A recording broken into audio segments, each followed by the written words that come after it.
ಎಲ್ಲರಿಗೂ ಸುಶಾಂತಿ ಬ್ಲಾಗ್ಸ್ ಕನ್ನಡ ಚಾನಲ್ಗೆ ಸ್ವಾಗತ. ಇವತ್ತು ನಾನು ಈ ವಿಡಿಯೋದಲ್ಲಿ ಹಸಿ ರಾಗಿ ತೆನೆಯಿಂದ ಸ್ವೀಟ್ ಮಾಡ್ತಾ ಇದ್ದೀನಿ. ಈ ರಾಗಿ ತೆನೆಯಿಂದ ಇರುವಂತಹ ಬೆನಿಫಿಟ್ಸ್ಗಳನ್ನು ತಿಳ್ಕೊಳ್ಳೋಣ. ಇನ್ನೇನು ತಡ. ಸೊ ನಾವು let's get into the video. ಈ ಹಸಿ ರಾಗಿ ತೆನೆ ಸಿಗೋ ಥರ ಆದರೆ ಮಾತ್ರ ನೀವು ಖಂಡಿತವಾಗ್ಲೂ ಬಿಟ್ಕೋಬೇಡಿ. ಈ ಥರ ಸಿಕ್ಕಿದಾಗ ಒಂದು ಸ್ವಲ್ಪ ಈ ಥರ ಕುಯ್ದುಕೊಬಂದು ಈ ರೆಸಿಪಿನ ಮಾಡಿದ್ರೆ ತುಂಬಾ ಚೆನ್ನಾಗಿರುತ್ತೆ. ಜೊತೆಗೆ ಇದರಲ್ಲಿರುವಂತಹ ಬೆನಿಫಿಟ್ಸ್ನು ಕೂಡ ಮೊದಲಿಗೆ ನೋಡೋಣ. ಇದರಲ್ಲಿ ಫೈಬರ್ ಕಂಟೆಂಟ್ ಹೆಚ್ಚಿಗೆ ಇರೋದ್ರಿಂದ ಏನಾಗುತ್ತೆ ಅಂದರೆ ನಮಗೆ ಡೈಜೆಷನ್ ಅನ್ನೋದು ಪ್ರಾಪರ್ ಆಗಿ ಆಗುತ್ತೆ. ಅದ್ರ ಜೊತೆಗೆ ಮೆಟಬಾಲಿಸಮ್ ಕೂಡ ಹೈ ಆಗಿರುತ್ತೆ. ನೀವೇನಾದರೂ ಎಕ್ಸಸೈಸ್ ಮಾಡೋ ಥರ ಆದಲ್ಲಿ ನೀವು ಡೇ ಫುಲ್ ಯಾವ ಥರ ಮೆಟಬಾಲಿಸಮ್ನ ಇರಿಸ್ಕೊಂಡು ನೀವು ಡೈಜೆಷನ್ ಅನ್ನೋದನ್ನ ಮೇಂಟೈನ್ ಮಾಡ್ತೀರೋ ಸೊ ಅಷ್ಟು ನಿಮಗೆ ಈ ರಾಗಿ ತಿನ್ನೋದ್ರಲ್ಲಿ ಸಿಗತ್ತೆ. ನೋಡಿ, ಈ ಥರ ನಾವು ರಾಗಿ ಕಾಳುಗಳಿದೆಯಲ್ಲ ಸೊ ಈ ಥರ ನಾವು ತೆಕ್ಕೋಬೇಕು. ಇದನ್ನ ಯಾವ ಥರ ಮಾಡೋದು ಅಂತ ನೋಡೋಣ.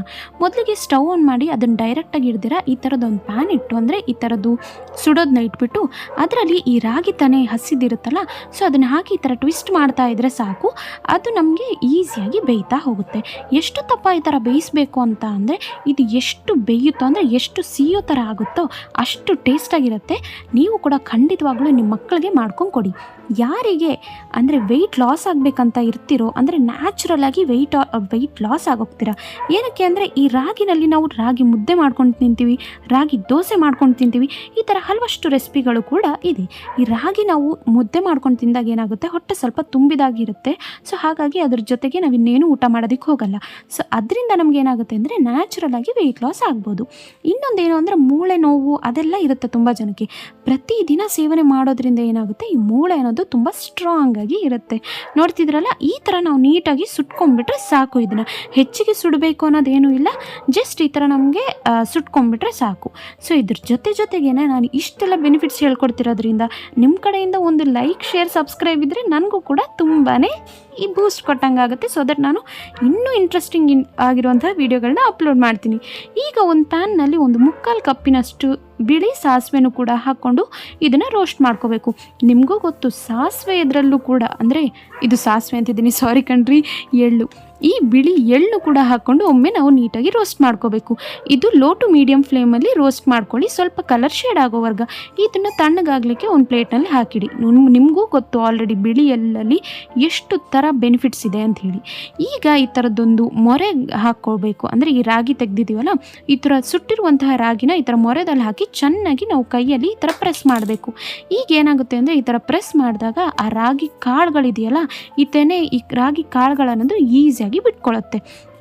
ಇನ್ನೊಂದೇನು ಅಂದರೆ ಪ್ರೆಗ್ನೆಂಟ್ ವುಮೆನ್ ಇರ್ತಾರಲ್ಲ, ಅವರು ಮಿಲ್ಕ್ ಪ್ರೊಡಕ್ಷನ್ ಆಗುತ್ತಲ್ಲ ಮಕ್ಕಳು ಹುಟ್ಟಬೇಕಾದ್ರೆ, ಸೊ ಆ ಮಿಲ್ಕ್ ಪ್ರೊಡಕ್ಷನಲ್ಲಿ ಈ ಥರ ನೀವು ರಾಗಿ ಜಾಸ್ತಿ ಕನ್ಸ್ಯೂಮ್ ಮಾಡೋದ್ರಿಂದ ಏನಾಗುತ್ತೆ, ಆ ಮಿಲ್ಕಲ್ಲೂ ಕೂಡ ನ್ಯೂಟ್ರಿಷಿಯಸ್ ಇರುತ್ತೆ, ಅಂದರೆ ಒರಿಜಿನಲ್ ರಿಚ್ ನ್ಯೂಟ್ರಿಷನ್ ಇರುತ್ತೆ.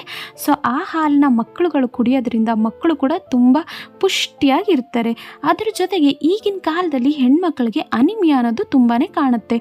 ಅಂದರೆ ಹೆಣ್ಮಕ್ಳಿಗೆ ತುಂಬ ತಲೆ ಸುತ್ತೋ ಥರ ಅಥವಾ ಬಾಡಿನಲ್ಲಿ ರಕ್ತಹೀನತೆ ಇದ್ದಾಗ ಸೊ ಅವ್ರಿಗೆ ಈ ಅನಿಮಿಯಾ ಇರುತ್ತಲ್ಲ, ಅಂಥವ್ರಿಗೆ ಏನಾಗುತ್ತೆ ಅಂದರೆ ಸೋರ್ಸ್ ಆಫ್ ಐರನ್ ಆಗಿ ಕೂಡ ಇದು ನಮಗೆ ಆಗುತ್ತೆ. ಸೊ ಹಾಗಾಗಿ ಈ ರಾಗಿನ ನೀವು ಕುಡಿಬೇಕಂತಲೇ ನಾನು ಕೇಳ್ತೀನಿ. ಈ ರಕ್ತಹೀನತೆ ಅನ್ನೋದು ಕಡಿಮೆ ಇರುತ್ತಲ್ಲ, ಅದಷ್ಟೇ ಇಂಪ್ರೂವ್ ಮಾಡುತ್ತೆ ಈ ರಾಗಿ ಸೇವನೆ ಮಾಡೋದ್ರಿಂದ. ನೋಡಿ, ಈ ಥರ ನೀಟಾಗಿ ರಾಗಿ ಕಾಳನ್ನ ತೆಗೆದ್ವಲ್ಲ, ಈಗ ಒಂದು ಬೌಲಿಗೆ ಈ ಥರ ನಾವು ಶಿಫ್ಟ್ ಮಾಡ್ಕೋಬೇಕು.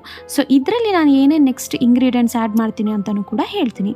ಇದರೊಳಗಡೆ ಇಷ್ಟೋ ತನಕ ನಾವು ನೀಟಾಗಿ ರೋಸ್ಟ್ ಮಾಡಿ ತಣ್ಣಗೆ ಮಾಡೋಕ್ಕೆ ಬಿಟ್ಟಿದ್ವಲ್ಲ, ಅಂಥದ್ದು ಈಗ ಬಿಳಿ ಎಳ್ಳನ್ನ ಕೂಡ ಸ್ವಲ್ಪ ಹಾಕ್ಕೊಂಡು ಅದರಲ್ಲಿ 1/4 ಕಪ್ಪಿನಷ್ಟು ನಾನಿಲ್ಲಿ ಏನು ಮಾಡ್ತಾ ಇದ್ದೀನಿ ಅಂದರೆ ಹಸಿ ಕಾಯಿ ತುರಿನೂ ಕೂಡ ಆ್ಯಡ್ ಮಾಡ್ಕೋತಾ ಇದ್ದೀನಿ. ಇದನ್ನು ಆ್ಯಡ್ ಮಾಡೋದ್ರಿಂದ ಸ್ವಲ್ಪ ಟೇಸ್ಟ್ ಕೂಡ ನಮಗೆ ಚೆನ್ನಾಗಿ ಸಿಗುತ್ತೆ ಅಂತ ಹೇಳಿ.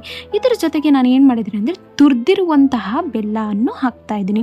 ನೀವು ಯಾವುದೇ ಇವಾಗ ನೀವು ನ್ಯೂಟ್ರಿಷಿಯನ್ಸ್ ಆಗಿರಬೇಕು, ನಿಮ್ಮ ಬಾಡಿ ಚೆನ್ನಾಗಿರಬೇಕು ಅನ್ನೋ ಥರ ಆದಲ್ಲಿ ಶುಗರ್ನ ತುಂಬ ಹೊತ್ತಿಗೆ ನೀವು ಕಡಿಮೆ ಮಾಡಿಬಿಡ್ಬೇಕು.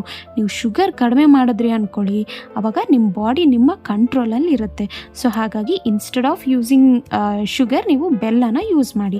ಸ್ವಲ್ಪ ಫ್ಲೇವರಿಗೋಸ್ಕರ ನಾನು ಏನು ಮಾಡಿದ್ದೀನಿ, ಒಂದು 3/4 ಟೇಬಲ್ ಸ್ಪೂನಿನಷ್ಟು ನಾನು ಏಲಕ್ಕಿ ಪುಡಿನೂ ಕೂಡ ಹಾಕಿ ಈ ಥರ ಒಮ್ಮೆ ನೀಟಾಗಿ ಕಲಿಸ್ಕೊಂಡ್ಬಿಟ್ರೆ ಸಾಕಾಗುತ್ತೆ. ಇದು ನಿಮಗೆ ಈವ್ನಿಂಗ್ ಸ್ನ್ಯಾಕ್ಸ್ ಆಗಿ ನಿಮಗೆ ಟೈಮ್ ಸಿಕ್ಕಿದಾಗ ವಾರಕ್ಕೆ ಒಂದು ಸತಿನೋ ಅಥವಾ ತಿಂಗಳಲ್ಲಿ ಒಂದು 2-3 ಸತಿನೋ ತಿನ್ನೋ ಥರ ಆದಲ್ಲಿ ನಿಮ್ಮ ಬಾಡಿ ತುಂಬಾ ಚೆನ್ನಾಗಿರುತ್ತೆ. ಈ ವಿಡಿಯೋ ಇಷ್ಟ ಆದರೆ ಗೊತ್ತಲ್ಲ, ಒಂದು ಲೈಕ್, ಶೇರ್ ಹಾಗೂ ಸಬ್ಸ್ಕ್ರೈಬ್ ಮಾಡಿ. ಬಾಯ್.